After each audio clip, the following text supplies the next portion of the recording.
My name's Ryan. I'm from near Albany region of New York State. When I was growing up, I grew up as an atheist. Alhamdulillah, I've had a great household, and I want to thank my parents for doing an excellent job raising me. You know, I grew up as an only child. My family is not a religious family. We didn't go to church or anything like that. I maybe went 2 times or something to see my cousins. They were more religious than myself, but I grew up in a fairly atheistic household. I say my first experience with a Muslim was actually in middle school. There was a hijabi sister, and that was my only experience with a Muslim for a long time.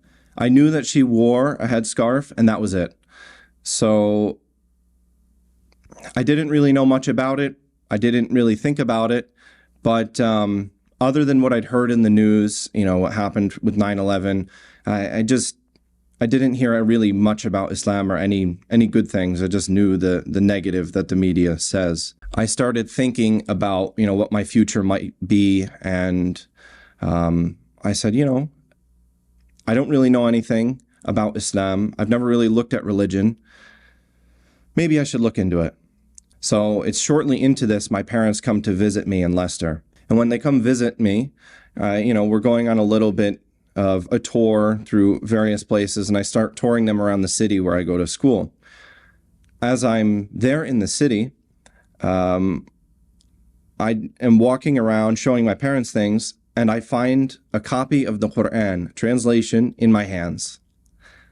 So a young boy, maybe he was 8, 10 years old. I don't remember his face. I don't remember his name. I don't think he said anything to me at all.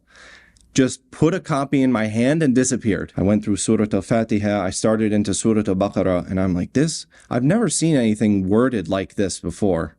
In the background, I'd actually been thinking a little bit about religion in general and what things might be. And as I mentioned, I was an atheist. I hadn't thought more, but when you have all this time to yourself, there's not much to do. And I was actually having some difficult time before that. I went through a stage of some pretty severe depression, and I felt like things were pointless, though, you know, alhamdulillah, I'm from a good family. You know, we're not struggling for money. It felt like things were pointless. Like, why am I here? I have things and other people don't have things, yet I don't feel complete. So I started, you know, thinking and trying to understand, you know, why might the universe be a certain way. I found it really confusing why the universe was created in such a specific way. You know, if there's no God, why is there a certain number of atoms? Why is there a certain amount of energy? Where did this even come from? Some people would say it's infinite. It's just been happening. But where did that initial start come from? There had to be something to start it. So I started thinking more and more.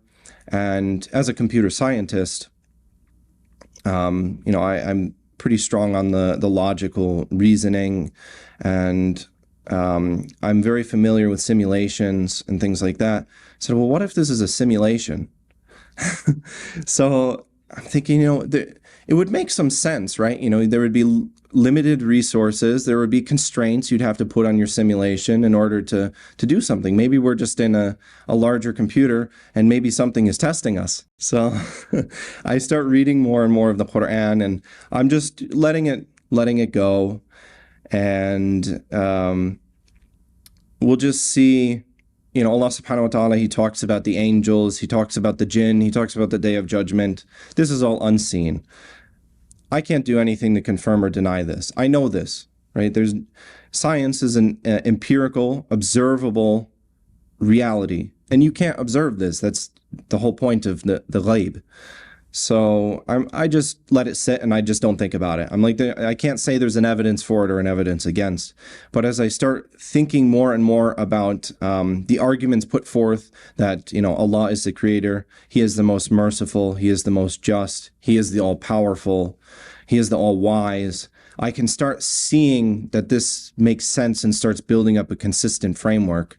As I keep reading and reading, I start digging into tafsir. If I don't know things, I joined an online group, and I started asking questions to people and thinking about more and more about what's going on, and as I start coming across things like we're being tested by Allah, things are starting to click into place. So at some point I realized I think I'm going to need to go talk to a scholar. I had some familiarity with a bit of Christianity, though I wasn't a Christian. My family are Christians, and their teachings didn't really make sense to me. So I figured the layman Muslims, they don't really know anything about their religion, just like the Christians, and I was wrong. I went to the Leicester Central Mosque, which alhamdulillah is a very big mosque. They have a mufti there and an alim. So I scheduled an appointment and I went and visited and said I just want to ask a few questions. SubhanAllah, I think that first day I went and I asked about 40 questions. I was there for 3 hours. The thing that I found was really incredible. Not only was he very humble, alhamdulillah, may Allah subhanahu wa ta'ala reward him, he was consistent. All the answers made sense to me. As I tried putting myself in the Islamic framework, it made sense. I didn't agree with everything at the time, especially certain issues related to morality, because I had some very different beliefs back then. But I could understand where it was coming from. Allah, if you exist and you want me to find you and worship you, you have to be somewhere in the major religions. If it's some sort of esoteric thing that only 2,000 people follow, and I'm being tested based on this, that's not really a fair test.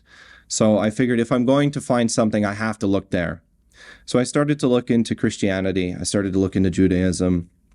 I started to look into Buddhism, Hinduism, and a bit of Mormonism for fun, just because I wanted to see what they believed. And as I did that, I found major problems in each of their theologies. With Christianity, I could not wrap my head around the Trinity at all. So I figured, all right, so many people I know are Christians. Christianity, that is the biggest religion in the world. I'll have to give them some slack, right? Maybe this doesn't make sense to me because I just don't know enough. So I start looking at the very basics of what the Trinity is, and I can see it's a logical contradiction. I'm like, well, all right, if Allah subhanahu wa ta'ala created us and he created us with an intellect where we're able to distinguish between truth and falsehood using logic, himself being illogical, how is that a sign for me to follow him? And it was around this time that I came across one of the verses where Allah subhanahu wa ta'ala, he says that surely if this were from other than Allah, you would find many errors and contradictions within it. I said, all right, game time, right? This has got to be easy. There's, almost 1,500 years that have people have had the opportunity to try to disprove the Quran. There's a lot of people smarter than myself. It should be easy to just find something that exists. So I went on the internet and I started searching. Because the Islamic viewpoint is so consistent and it makes sense, I don't think there's anything wrong. Like, I genuinely don't. And there could be endless arguments people can make, but we only have a finite amount of time. So at some point, if I spent a whole week looking into this, I went through probably 200 arguments, and none of them were convincing, I doubt I'm going to find anything. So that was probably a changing point for me there. I felt that I was really leaning towards Islam. I started identifying as a monotheist. I didn't say I was a Muslim yet, but I was fairly convinced about the existence of God. I started to spend more time reading the Quran, starting to get a bit into the seerah, watching videos online, looking at evidences, and I was starting to find Islam a really compelling, consistent narrative.